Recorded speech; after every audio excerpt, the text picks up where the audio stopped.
Hello বন্ধুরা, আজ বাজার থেকে আনলো হচ্ছে 2 আটি ডাঁটা, উচ্ছে, টমেটো আর একটা বাঁধাকপি। আর এখানে টমেটো ভেজে ডালটা সম্বাদ দিয়ে দিলাম।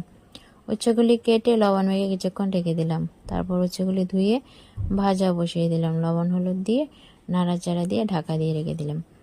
তারপর এখানে দেখো ভাতটা পাক উঠেছে, ভাতটা হয়ে গেছে প্রায়, নাড়াচাড়া দিয়ে নামিয়ে নেব। আর উচ্ছেগুলি তুলে এই যে আলুগুলি ভেজে নিলাম। আলুগুলি ভাজা হয়ে গেলে উচ্ছে একসাথে মিশিয়ে নেব। এই তো উচ্ছে আলু মিশিয়ে নিয়েছি আর উচ্ছে আলু ভাজাগুলি হয়ে গেছে। তারপর মাছের ডিম হয়েছে কিছু, এগুলি বড়া ভেজে নিলাম। কর্নফ্লাওয়ার আর দিয়েছি বেসন দিয়ে আর পেঁয়াজ কুচি দিয়ে লঙ্কা গুঁড়ো দিয়ে জাস্ট লাল লাল করে মাছের ডিমের বড়া ভেজে নিলাম। এখানে মাছ ভাজতে বসিয়ে দিলাম, মাছগুলি ভেজে হালকা পাতলা একটা ঝোল বসিয়ে দিলাম। তো বন্ধুরা দেখো, একদম রান্নাবান্না প্রায় কমপ্লিট, মাছের ঝোল হয়েছে।